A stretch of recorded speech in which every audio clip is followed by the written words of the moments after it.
Ngasidi akoigi video khara yeng mina se ko sigi video se rituals for money attractions and hire so yare kaduga ritual to attract money ko admai tawraga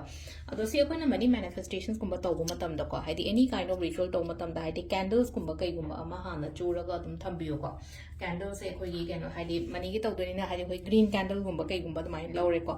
haidi green candles e khoi thalaga thamase ko hana ado sigi पोसेमा लेरे को हामबता को हाइदि candles अमा कई मचु खला थमसे लेरिबा जगा नत्रगा औरा दो खतंग अमुक हेना positive होइना बगी तमकता कदो ngasi gi ne ko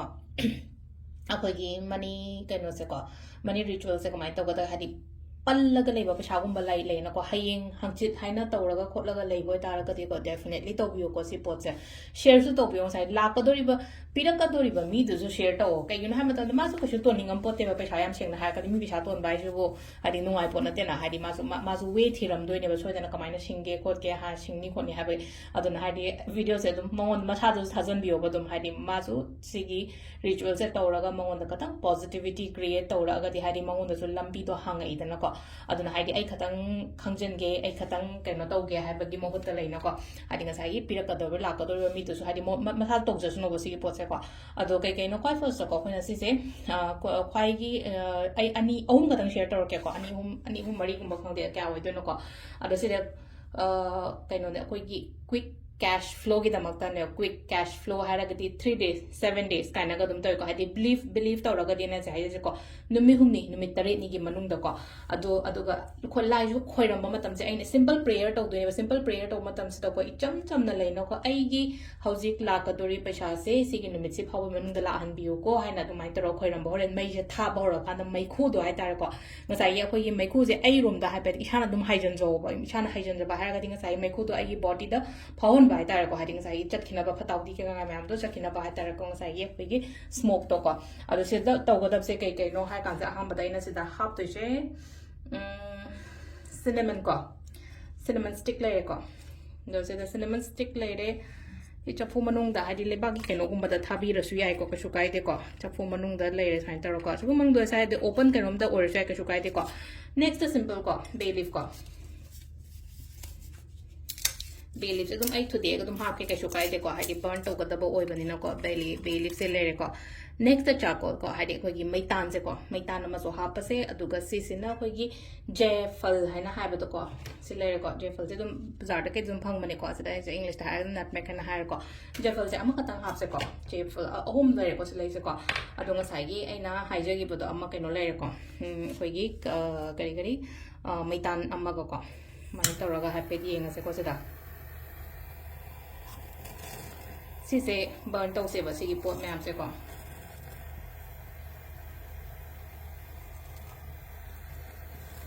अदो सिगी बर्न तरोगा सिगी मैखू में हमसे को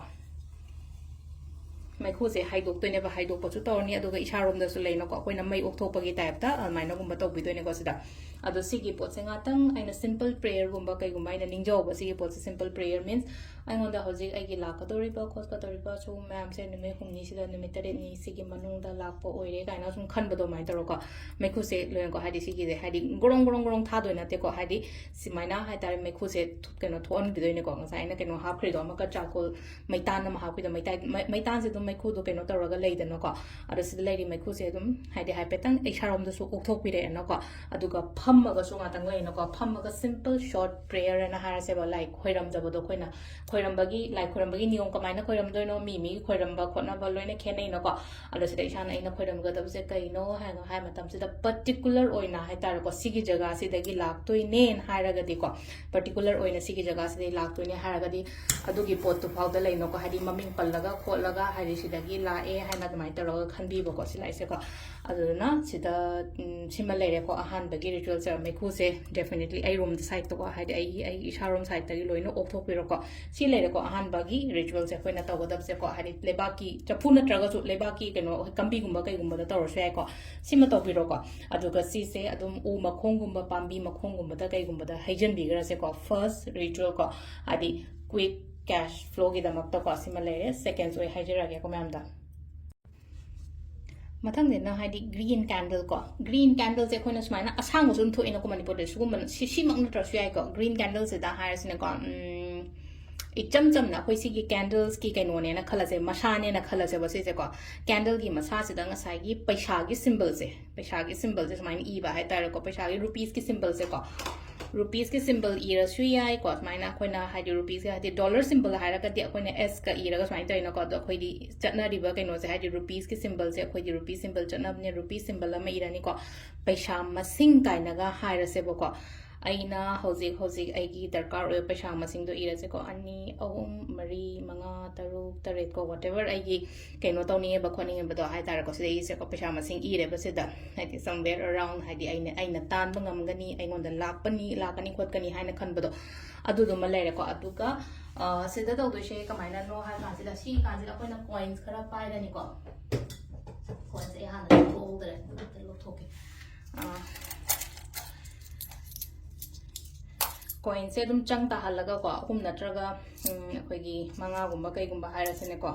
3 ꯄꯥꯏꯒꯦꯔꯥ 5 ꯄꯥꯏꯒꯦꯔꯥ 11 ꯄꯥꯏꯒꯦꯔꯥꯀꯣ ꯍꯥꯏꯗꯤ ꯀꯣꯏꯟꯁꯈꯔ ꯍꯣꯜ ꯇꯧꯔꯅꯤꯀꯣ ꯑꯩ 5 ꯈꯛꯇꯪ ꯂꯧꯊꯣꯛꯑꯒꯦꯀꯣ ꯀꯣꯏꯟꯁ 5 ꯈꯛꯇꯪ ꯁꯨꯃꯥꯏꯅ ꯂꯧꯊꯣꯛꯑꯦ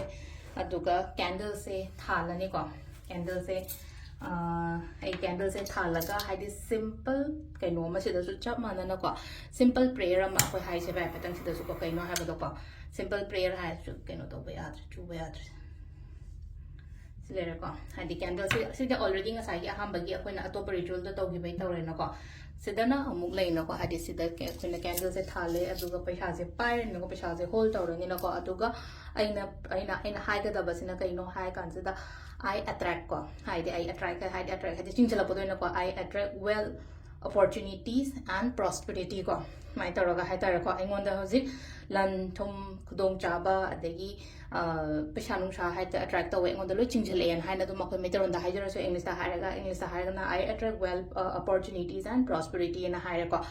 ꯑꯗꯣ ꯁꯤ ꯂꯩꯅꯣꯀꯣ ꯀꯦꯟꯗꯜ ꯁꯤ ꯉꯥꯛꯇꯪ ꯁꯣꯜꯂꯣ ꯍꯥꯏꯗꯤ 11 times ꯍꯣꯟꯒꯦꯔꯥ 21 times ꯍꯣꯟꯒꯦꯔꯥ 51 times ꯍꯣꯟꯒꯦꯔꯥꯀꯣ ꯁꯤꯝꯄꯜ ꯀꯩꯅꯣꯗ ꯍꯥꯏꯔꯒꯅ I attract well opportunities and prosperity ꯀꯣ ꯑꯗꯨꯒ ꯃꯩꯇꯩꯔꯣꯟꯗ ꯍꯥꯏꯔꯒꯅ ꯑꯩꯉꯣꯟꯗ ꯍꯧꯖꯤꯛ ꯂꯟ ꯊꯨꯝ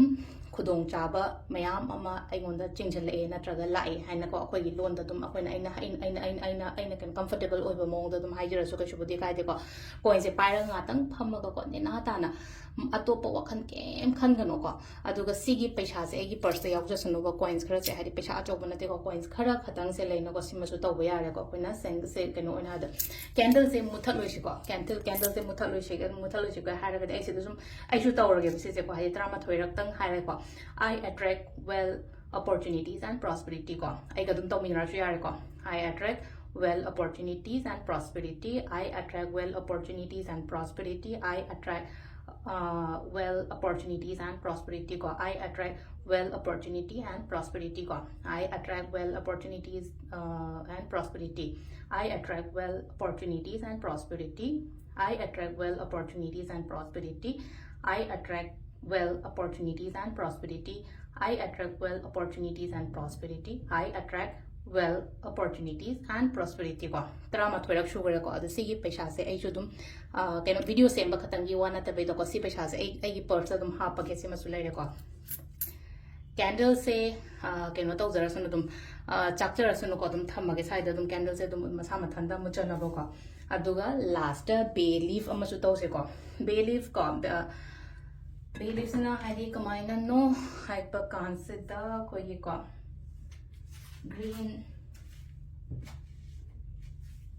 ꯒ꯭ꯔꯤꯟꯒꯨꯝꯕ ꯀꯩꯅꯣꯒꯨꯝꯕꯀꯣ ꯒꯣꯜ ꯏꯁꯦ ꯄꯩꯁꯥ ꯈꯛꯇꯪ ꯏꯕꯁꯨ ꯅꯠꯇꯕꯀꯣ ꯒꯣꯜ ꯍꯥꯏꯅ ꯍꯥꯏꯔꯒꯗꯤ ꯑꯩꯒꯤ ꯇꯥꯔꯒꯦꯠꯁꯦ ꯀꯩꯅꯣ ꯍꯥꯏꯕꯒꯤ ꯑꯗꯨꯃꯥꯏꯅ ꯇꯧꯔꯀꯣ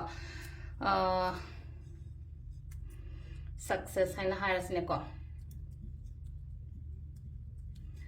success in my business ko ngasi ki oina haragadi goal is ko success in my business ko success in my career success in my adumai taro ko adu paisa irasu kaishu budi kai de ko paisa iragana aina ininge ba paisa se harase ko rupees hai tar ko da aina hadi 10 lakhs igera ama igera kaishu kai de ko ama ni ahum mari manga taru tare nipan lam su do kare tai 00 ja ayo bre na karar ibada adu mai taro ga hai taro sima leire ko ꯑꯗꯣ ꯁꯨꯃꯥꯏꯅ ꯇꯧꯔꯒ ꯍꯥꯏꯗꯤ ꯑꯅꯤ ꯈꯛꯇꯪ ꯇꯧꯒꯦꯔꯥ ꯑꯍꯨꯝ ꯈꯛꯇꯪ ꯇꯧꯒꯦꯔꯥ ꯀꯩꯁꯨ ꯀꯥꯏꯗꯦꯀꯣ ꯑꯗꯨꯒ ꯁꯤꯒꯤ ꯄꯣꯠꯁꯦꯀꯣ ꯍꯥꯏꯗꯤ ꯁꯨꯝ ꯑꯅꯥꯟꯕ ꯁꯥꯏꯗꯇ ꯏꯗꯣꯏꯅꯦꯀꯣ ꯑꯗꯨꯒ ꯁꯤꯁꯨ ꯉꯥꯛꯇꯪ ꯍꯥꯏꯇꯥꯔꯦ ꯁꯤ ꯂꯩꯅꯀꯣ ꯍꯥꯏꯗꯤ ꯍꯣꯜ ꯇꯧꯕ ꯁꯤ ꯄꯣꯠꯁꯦ ꯄꯥꯏꯔꯒ ꯂꯩꯅꯀꯣ ꯑꯩꯒꯤ ꯕꯤꯖꯤꯅꯦꯁ ꯑꯩꯅ ꯇꯧꯔꯤꯕ ꯈꯣꯠꯂꯤꯕ ꯃꯌꯥꯝꯁꯦ ꯌꯥꯝꯅ ꯁꯛꯁꯦꯁ ꯑꯣꯏꯔꯦ ꯃꯤꯅ ꯃꯁꯛ ꯈꯪꯕꯤꯔꯦ ꯈꯣꯠꯄꯤꯔꯦ ꯍꯥꯏꯕꯅꯆꯤꯡꯕ ꯑꯗꯨꯃꯥꯏꯅ ꯇꯧꯔꯒꯀꯣ ꯑꯗꯒꯤ ꯁꯤꯁꯦ ꯕꯔꯟ ꯇꯧꯔꯅꯤꯅꯀꯣ ꯅꯦꯛꯁꯇ ꯑꯃꯨꯛ ꯂꯩꯅꯀꯣ ꯑꯩꯅ ꯃꯦꯅꯤꯐꯦꯁ ꯇꯧꯔꯤꯕ ꯑꯃꯥꯎꯟꯁꯦ ꯑꯩꯒꯤ ꯑꯦꯀꯥꯎꯟꯗ ꯑꯩꯒꯤ ꯀꯩꯅꯣꯗ ꯍꯥꯏꯗꯤ ꯎꯕ ꯐꯪꯕꯗꯣ ꯑꯃꯈꯛ ꯑꯗꯨꯃꯥꯏꯅ ꯇꯧꯔꯒꯀꯣ ꯍꯥꯏꯗꯤ ꯄꯩꯁꯥ ꯅꯨꯡꯁꯥꯁꯦ ꯍꯥꯏꯇꯥꯔꯦ ꯑꯩꯒꯤ ꯕꯤꯜꯁꯇ ꯑꯣꯏꯔꯣ ꯑꯃꯗ ꯑꯣꯏꯔꯣ ꯑꯗꯨꯃꯥꯏꯅ ꯇꯧꯔꯒ ꯑꯗꯣ ꯁꯤ ꯂꯩꯔꯦꯀꯣ ꯑꯗꯣ ꯁꯤꯁꯦ ꯑꯩꯈꯣꯏꯅ ꯃꯩ ꯊꯥꯗꯣꯛꯄꯤꯔꯁꯦꯀꯣ